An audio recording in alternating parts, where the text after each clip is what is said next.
Hey beer fans, my name's Steve Jaguar and this is a Beer Native What Makes Beer Great episode. I've not done one of these in a while. They kind of take a little bit more planning than just beer reviews because I'm not reacting. And if you look at some of the previous ones I've got where I talk about bitterness and alpha acids, etc., it takes sometimes can take a little bit of research. However, this one doesn't take as much research, which is great. I'm going to do my best to essentially improvise it, which is a little dangerous, right? I know that. But I wanted to talk about packaging. If you look at my video about how I score beer, I actually rate the packaging and the art and give it in total a score out of 10. And you think, well, why does that affect the way I rate the beer? And I think there's value in good marketing, there's value in good packaging, and there's value because, well, a variety of reasons. It affects the way we buy beer, particularly when we're talking about beers that are now available in the supermarkets, and they are really stocking up on some pretty decent craft beer. But it also chooses the way it appears on screen when we're buying via an e-commerce website. And it changes the way we perceive it in advance of even tasting it. It's kind of a big deal. And there's different parts of packaging that change our psychology around the way we consume and make decisions about beer. So let's get into it. So the first thing I'm going to talk about when I'm to deal with packaging and art, and I'm going to lump them together because they both change the psychology in the same way, is the different elements about it that change our psychology or affect our reasons for buying. So there's intrigue, there's familiarity, and there's danger. There. That's roughly it. Those are the simple parts of our brain that react to when we see something. And let me try and put that in the context of some beers. I've got a bunch of beers I've chosen or actually saved over the course of my reviews, and I thought this definitely falls into this category. And I'm going to start with familiarity. Now, familiarity is you walk in and you see something. And a great example of familiarity is Aldi's entire range of beers. Like the whole stink that they got into about copying BrewDog's staple look, which arguably was a bit of Four Pure's staple look as well, but regardless, they capitalize completely when you walk in on kind of copying logo designs that are already familiar to us, whether it be beer, whether it be washing detergent, whether it be eggs, whether it be orange juice. It always tends to look a lot like something you've already seen before. So you get this feeling of familiarity. It makes you feel comfortable buying something, even though it's not the same thing. It's a different product. Very strange. I actually have some friends who used to do the design labels for Aldi, and it is their tactic, and it works. But if we look at just familiarity generally within a brand, let's take a look at BrewDog, seeing as they were the ones who were copied. Now I'm going to grab two beers here. Let's take a look at this BrewDog, which is BrewDog's Lockdown.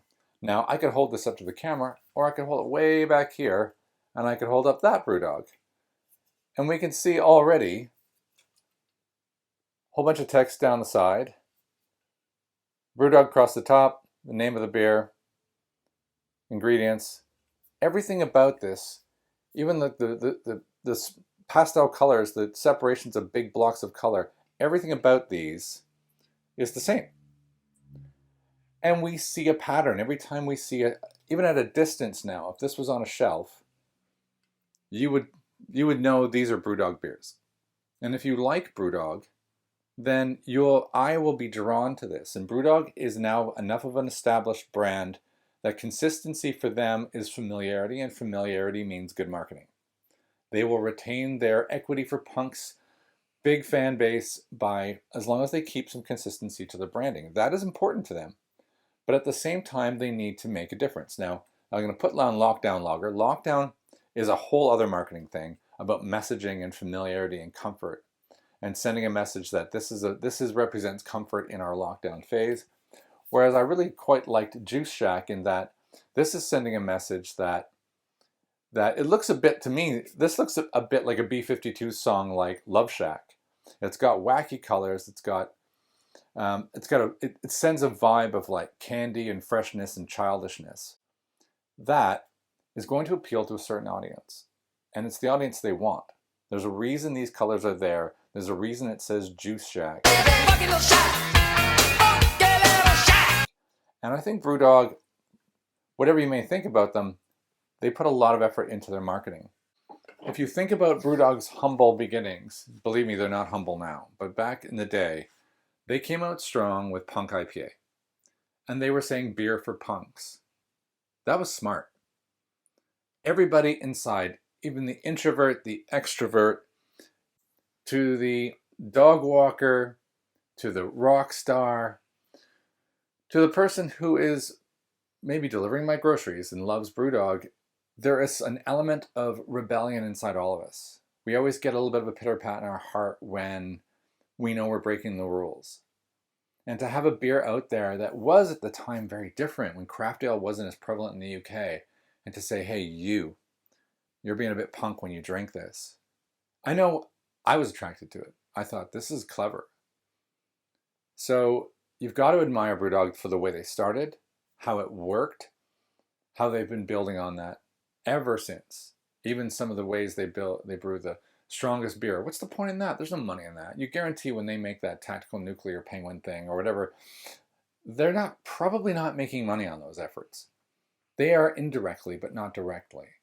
They're just keeping that vibe of edginess associated to their brand. Even when people publicly trash BrewDog on forums, they respond with, they don't care. They like it. All news is good news to them, and there's an edge to that. Okay, that's familiarity. Now, they started off with intrigue and danger by saying punk. And that's when you get something a little bit odd. Now, let me show you an example of that I've got here. And it is here. This is B53. It's an India Pale Ale from Old Nation, which is from Michigan, from America. I haven't even reviewed this. This is a full can. I didn't save it. It's cool. But this has got, there's just a lettering style on it. It's got this edginess, almost like an Eastern European style of what is going on. And it's got big, bold symbols on the front. Again, look at the distance you are from the camera. This would draw your attention, and it would look a little bit dark. This is danger in a can. Now, I don't know this brand. This is the only beer I've ever had from them. I'm excited to try it. Maybe I'll review it today. But it is representing a little bit of edginess, a little bit of danger. And I think this is the kind of can that a certain type of people would be drawn to. And it could be the vibe that the entire brewery is going for. So that is the edginess, that is danger, and that is a draw.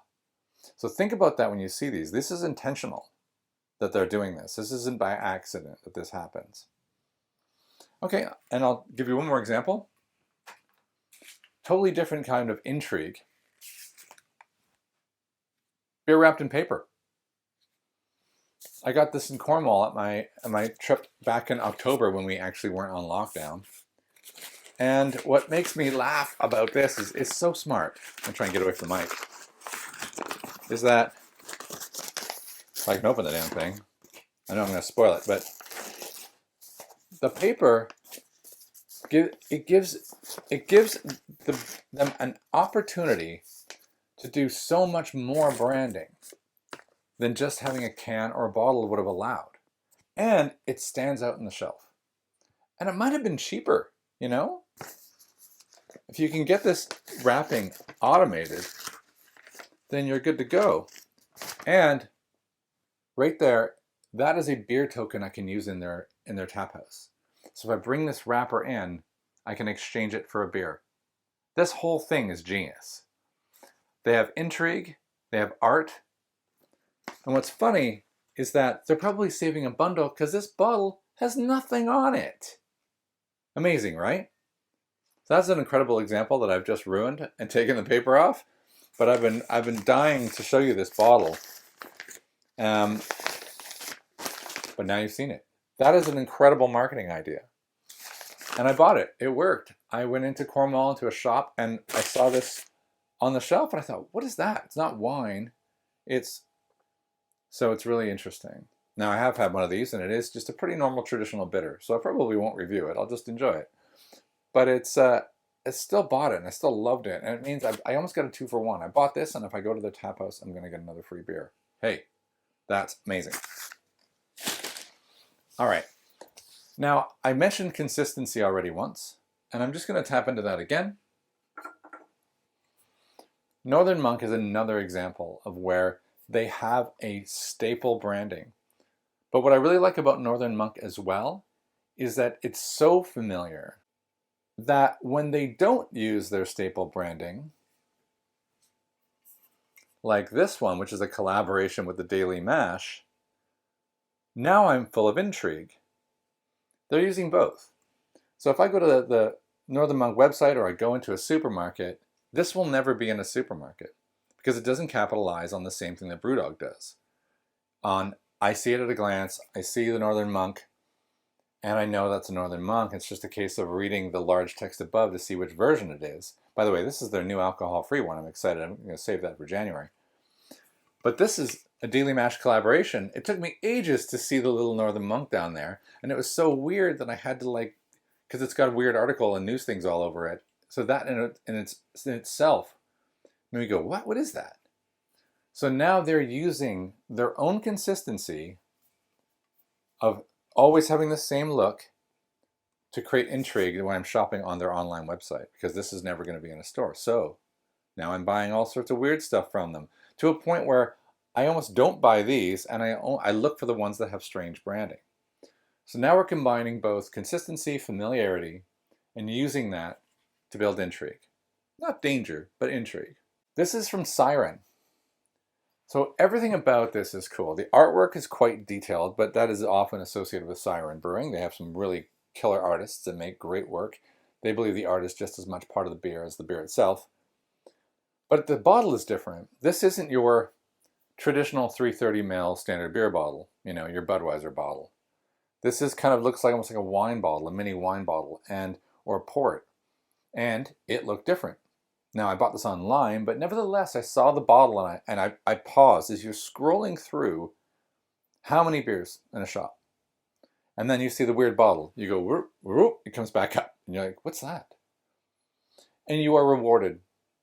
You click through and you look at it and you think it's a barrel-aged Imperial Stout that's 11.5%. Ooh, maybe I want that. So they wanted to sell a barrel-aged Imperial Stout, and I guarantee you they did it by spending a little bit extra money on a unique bottle. Now, this costs more money, but they probably baked it into the price of the barrel-aged stout, and they probably sold more as a result. Very smart, right? But an expensive and kind of risky move, but you can get away with a slightly pricier beer if it's an 11.5% barrel-aged Imperial Stout. Here we go, and this is a biggie.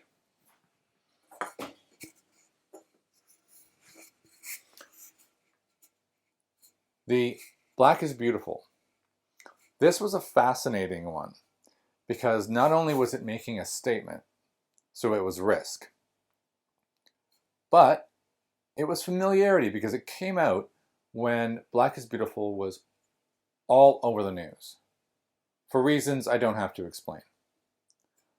Its art could have been anything, but instead it looks almost like a meme.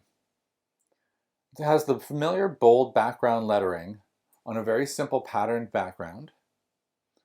And it's the kind of shape that would make up, say, an Instagram or Facebook story. Those are always in that portrait shape, not the landscape shape.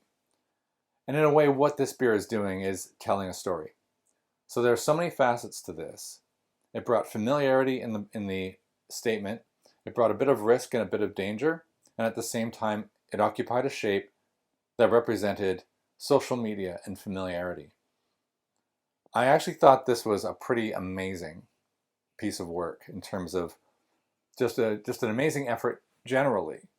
And I highly recommend you go watch my review of this beer because it is a really good beer as well. But everything about the way they did it, as well as what they did, was super impressive. And I really got to say hats off to that one. That was fantastic. Okay, so I'll put that one down. And I said it was going to be the last one, and then I realized just sitting off the other side, I had one more sitting here. And that is one of the greatest, and I'll leave you with this, greatest, most familiar examples of artwork. And I sought it out when I saw it. This is probably the only beer that I saw and I had to have. And I went looking for it. And that was that one. I did a review of it. It's the Basque Land Cream of Idaho 7. They have a whole series of different single hop varieties. But because it looks like the Campbell's soup can, this was all Familiarity.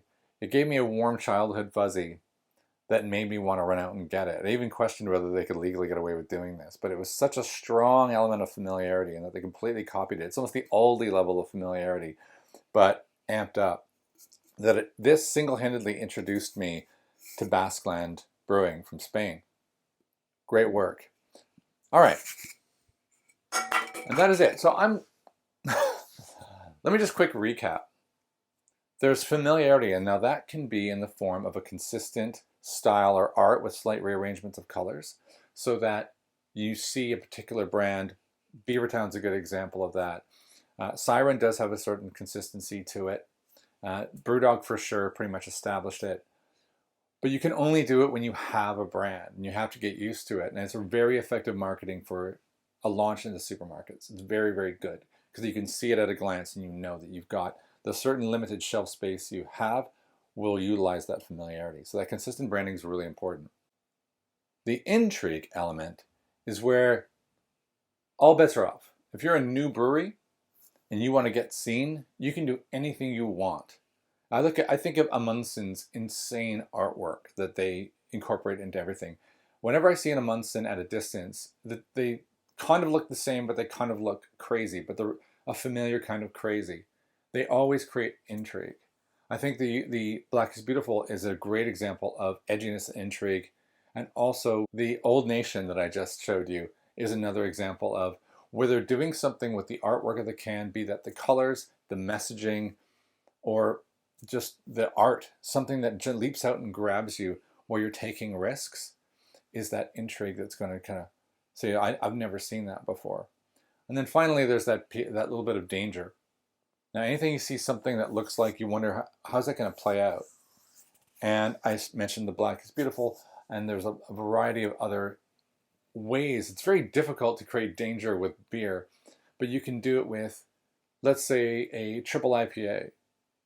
Advertising the fact that something has a higher alcohol content is a way of creating a danger, an imperial stout.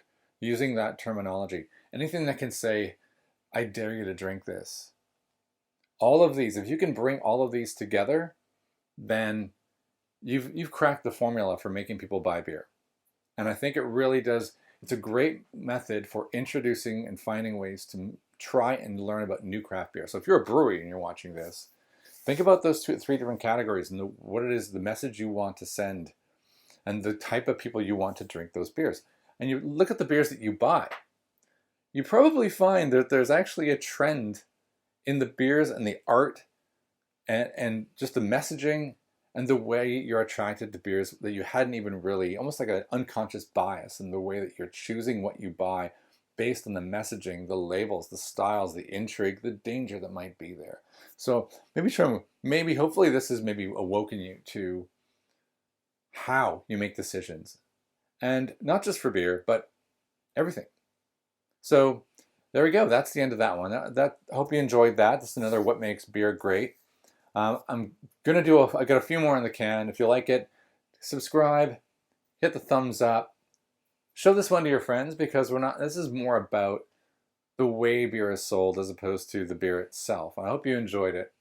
If you're wondering where all this information comes from, my wife used to work in a brewery, and I have brewed beer, but I work very closely with marketing teams, and so all this stuff is just all up here, which is why I just riffed it all on the spot. My name's Steve Jaguar. This is Beer Native. Thanks for watching.